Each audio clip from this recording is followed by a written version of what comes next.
A oposição entrou em campanha para responsabilizar o governo Lula pelo escândalo dos descontos do INSS. O grupo protocolou nesta quarta-feira, a oposição, um pedido para a abertura de uma comissão parlamentar de inquérito sobre o caso. A reportagem é de Luciana Amaral. O pedido de CPI para investigar fraudes contra aposentados e pensionistas do INSS conseguiu 185 assinaturas, 14 a mais do que o mínimo necessário. Deputados do Centrão e até mesmo da base do governo assinaram um texto. Sem esse apoio, o pedido não teria sido protocolado. Endossaram a CPI 25 parlamentares do União Brasil, 11 do MDB e 9 do PSD. Cada um desses partidos controla 3 ministérios de Lula. Não tem nenhuma CPI ativa hoje na Câmara. O regimento interno permite o funcionamento de até 5 ao mesmo tempo. A decisão sobre quando e se a comissão vai ser instalada cabe ao presidente Hugo Motta, que avisou à oposição que existem pelo menos outros 12 pedidos na fila. Diante do possível impasse, a oposição já começou a coletar assinaturas para outra comissão. Dessa vez, uma CPMI, formada por deputados e senadores. Se em caso de algum impedimento regimental, dificuldade com o presidente Hugo Motta, nós não teremos a vaidade de ter que ir para uma CPMI se for o caso. Mas o que nós precisamos é dar resposta rápida e imediata a este caso, que o governo não está dando nenhuma. Os governistas, por outro lado, tentam impedir a abertura da CPI. O grupo argumenta que o problema atinge contratos firmados durante a gestão de Jair Bolsonaro. E aliados do governo lembram, inclusive, que o atual líder da oposição no Senado, Rogério Marinho, era o responsável pela Previdência. A investigação está sendo feita de forma clara, contundente pela Polícia Federal e pela CGU. E vai pegar todo mundo. Que essa investigação começa com a decisão do governo, do ministro Vinícius Carvalho da CGU. Então o que o Hugo Motta falou é que existem 12 pedidos de CPI na frente. É mais um. A investigação aponta que os criminosos faziam descontos irregulares nas aposentadorias e pensões operadas pelo INSS, numa modalidade que ficou conhecida como desconto associativo. Um relatório da Controladoria Geral da União mostra a explosão desse tipo de desconto a partir de 2023, primeiro ano do atual governo Lula. Em 2022, os descontos chegaram a 706 milhões de reais. Em 2024, a estimativa da CGU indica que o valor mais do que triplicou, chegando a 2 bilhões e 600 milhões de reais. Jussara, o governo vai conseguir conter essa sangria? Olha, está tentando, Caio. Ela tem várias frentes de atuação. Essa primeiro foi que o presidente Lula, ao chamar para ele a responsabilidade de nomear o novo presidente do INSS, a ideia é que demonstrar que o presidente, pessoalmente, em meio a essa queda de popularidade, está empenhado em esclarecer essas fraudes, que é contra a corrupção. A gente viu hoje que o presidente falou pela primeira vez sobre esse caso no pronunciamento do Dia do Trabalho. Nesse caso, Caio, o presidente reforça ali a tese que a gente vinha ouvindo nos bastidores, que é o governo adotar uma estratégia de dizer que essa apuração, essa revelação desse escândalo, que ainda não se sabe a proporção, ele só foi possível com a atuação independente da Polícia Federal e da Controladoria Geral da União. Além disso, o governo também sempre que vai falar desse caso, traça uma linha do tempo, falando o seguinte: ok, teve casos que aconteceram ainda nessa gestão, mas não é uma invenção dessa gestão. Isso aí, portanto, coloca a culpa no ex-presidente Jair Bolsonaro, na gestão do ex-presidente Jair Bolsonaro, e é um jeito também desse discurso de pressionar a oposição, que hoje protocolou esse pedido de CPI. Então, a gente vê, desde a operação que ocorreu na semana passada até hoje, o que eu consigo observar nos bastidores é que vem aumentando também a preocupação. Há, inclusive, críticas de aliados do ministro Carlos Lupe, da Previdência Social, dizendo que o governo foi bastante vagaroso em tentar impedir a CPI, que acabou com pedido protocolado com mais de 180 assinaturas. Além disso, tem uma outra frente de articulação, que é essa da CPMI, e aí outra trabalha. Vamos ver se o governo agora desperta para tentar evitar um pedido de CPMI também. Agora, de qualquer maneira, né, Daniel, os olhares, pelo menos a partir de amanhã, a partir de hoje à tarde, já estavam voltados aí para o presidente da Câmara, Hugo Mota. Ele tem uma justificativa regimental para não abrir de imediato, né, porque tem 13 CPIs, essa seria a 13ª, só podem funcionar 5 por vez. Hugo Mota matou no peito a questão da anistia, né, não pautou, e também vem se aproximando do governo Lula, viajou com o presidente lá, Vietnã, Japão, né, Roma. Foi ver o Papa. Enfim, o que dá para prever ali do Hugo Mota? Ele vai continuar matando no peito, vai abraçar a tese governista e não abrir a CPI? Olha, tá com pescocinho de que vai matar no peito, narizinho de que vai matar no peito, orelhinha de que vai matar no peito, mas ainda não dá para dizer que vai matar no peito. Mas os sinais são esses. Porque tudo bem, é verdade, você tem uma questão regimental ali que impede mais de 5 CPIs funcionarem ao mesmo tempo, e tem outras que estão, de fato, regimentalmente na frente. Ele tem que se posicionar. Mas quer saber quais são algumas dessas 12 CPIs que estão na frente?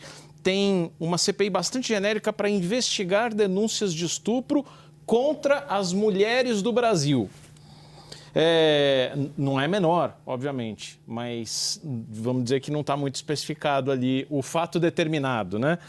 Investigar o aumento do uso de crack no Brasil. Investigar os motivos da não conexão dos painéis fotovoltaicos instalados nas residências das pessoas à rede elétrica das concessionárias de energia. Então, vamos dizer que diante ali do assalto flagrante a quase 1 milhão de aposentados, tem prioridades que estão mais claras, né? Agora, o que também do lado do Hugo Mota, que é importante a gente entender a cabeça, sem dizer se está certo ou se está errado, entender a cabeça. Ele considera que 3 coisas são prioritárias neste ano: imposto de renda, PEC da segurança pública e a revisão do o novo Plano Nacional de Educação. E que se instalar uma CPI com esse foco, com esses holofotes, o ano está perdido. E tem um outro fato ali que é uma característica de Hugo Mota: ele não cede à pressão. Pelo contrário, quanto mais você colocar pressão em cima do Hugo Mota, pior vai ser. Isso é o que já tem dito ali os aliados de Hugo Mota sobre esse caso da CPI do INSS. O que a oposição tem para oferecer no lugar como alternativa é justamente caçar mais algumas assinaturas de senadores. Não estão longe do número necessário para instalar uma CPMI com Câmara e Senado.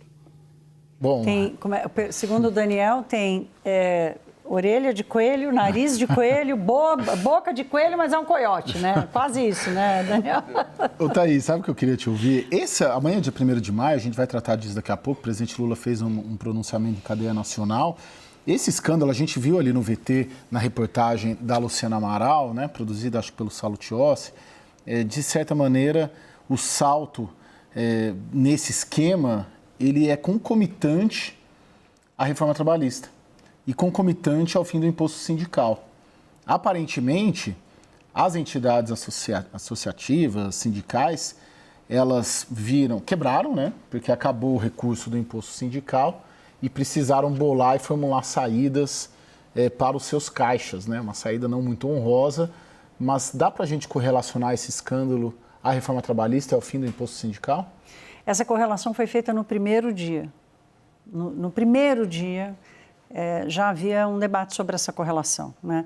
O Brasil era uma coisa completamente fora da curva. A quantidade de sindicatos que havia, que milhares de sindicatos, dezenas de sindicatos representando as mesmas categorias, quer dizer, um sistema completamente distorcido. até do conceito clássico, né, da representação sindical, sem falar da obrigatoriedade, enfim, quer dizer, de um distanciamento, enfim. Então, quando acaba o imposto sindical, a fonte dos recursos desaparece. Então, a correlação foi feita o seguinte: entendemos qual foi a saída encontrada para entidades que sobreviveram. Então, essa foi a primeira correlação. Agora, a correlação se mantém, não necessariamente para todo o mercado, porque... E os outros sindicatos? Arrumaram que jeito, né? Uhum. Que não o de fazer o convencimento, de continuar batalhando na justiça e tudo mais. E eles arrumaram o pior jeito, né? Porque é um jeito, assim, de roubar dinheiro de aposentado. Então, a correlação, ela está mais do que feita, né? Agora, tudo que eles entregaram foi tudo menos qualquer atividade parecida, né, com o sindicalismo, enfim. Não entregaram nem o que as pessoas achavam que estavam comprando, não quiseram aquilo, né? Sim. Vamos ver, inclusive, ali a fala do presidente Lula, né, que eu acabei de mencionar, né? Foi feita agora, às 8h30 da noite, né, no início da noite, e o presidente Lula fez esse pronunciamento à nação por conta do feriado, do Dia do Trabalhador, né? Dia do Trabalho que acontece amanhã. E o que o presidente Lula falou? Ele falou em discutir o fim da escala 6-1, vamos lembrar que é um presidente da República tentando reconquistar a popularidade perdida, é uma pauta que mobiliza parcela importante do eleitorado, mas aí, a certa altura, ele cita ali exatamente o escândalo da farra do INSS. Vamos ver. Nós vamos aprofundar o debate sobre a redução da jornada de trabalho vigente no país, em que o trabalhador e a trabalhadora passam 6 dias no serviço e têm apenas 1 dia de descanso. A chamada jornada 6x1. Está na hora do Brasil dar esse passo, ouvindo todos os setores da sociedade para permitir um equilíbrio entre a vida profissional e o bem-estar de trabalhadores e trabalhadoras. Na última semana, o nosso governo, por meio da Controladoria Geral da União e da Polícia Federal, desmontou um esquema criminoso de cobrança indevida contra aposentados e pensionistas que vinha operando desde 2019. Determinei à Advocacia Geral da União que as associações que praticaram cobranças ilegais sejam processadas e obrigadas a ressarcir as pessoas que foram lesadas.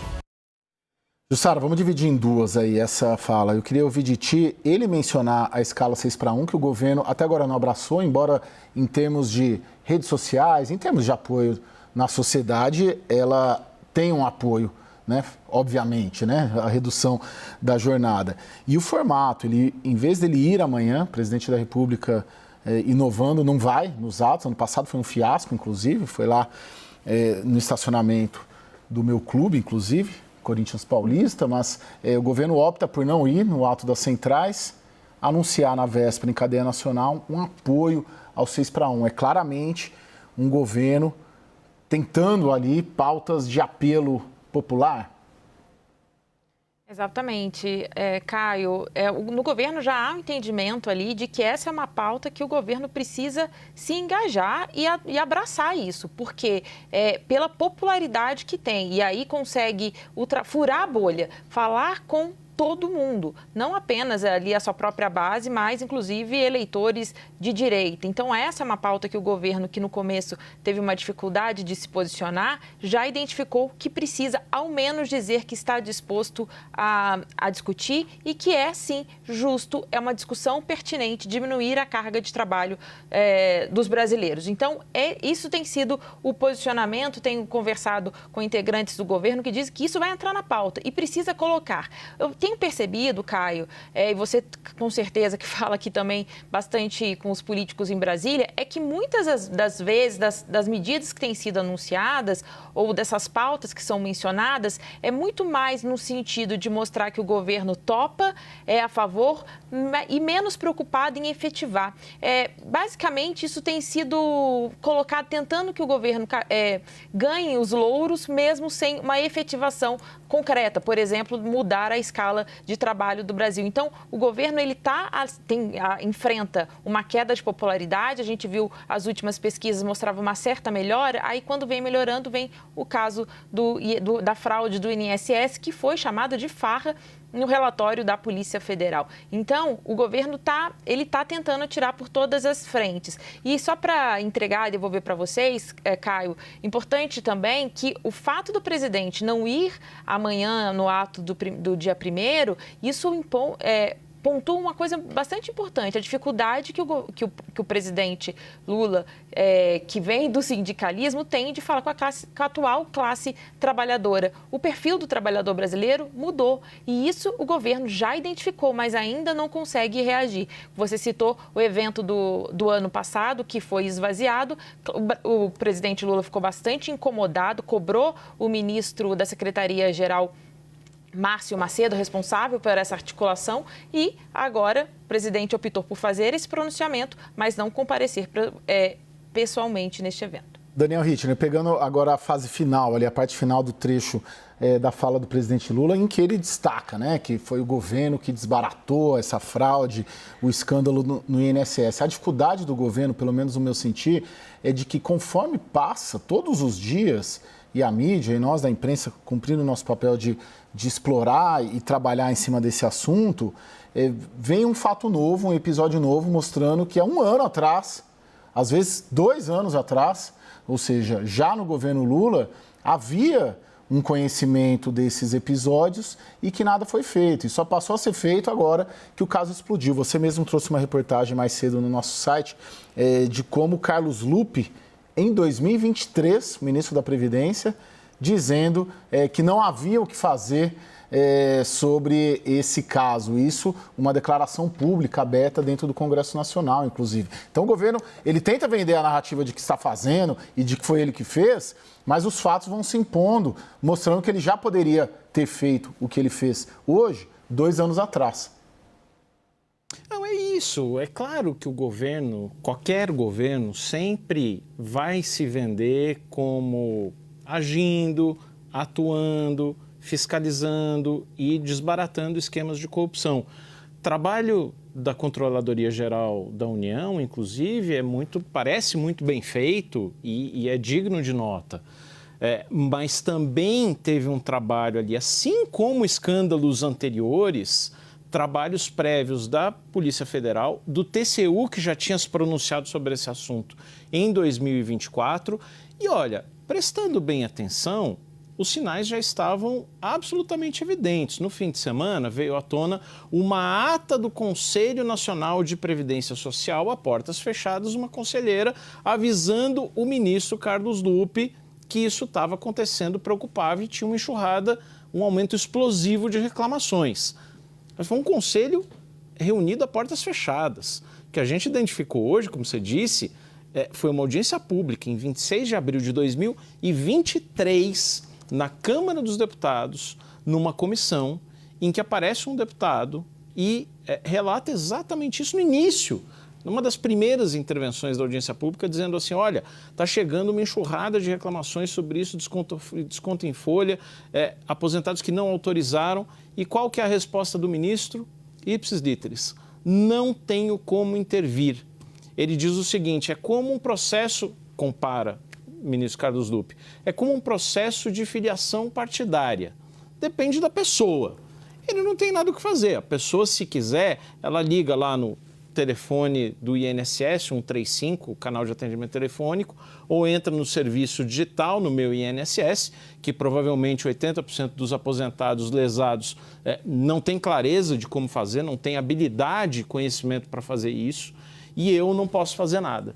Então, lembra muito, remete, é um roteiro que remete a outros escândalos de corrupção, inclusive nos governos do PT, por isso que machuca tanto, porque são 700 mil aposentados que tiveram descontos abusivos, indevidos e agora ilegais e que vão querer esse dinheiro de volta no mais tardar até outubro de 2026, porque tem eleição. Agora, como que o governo vai pagar isso, sendo que o INSS tem déficit? Me parece que a conta vai acabar sobrando para o Tesouro.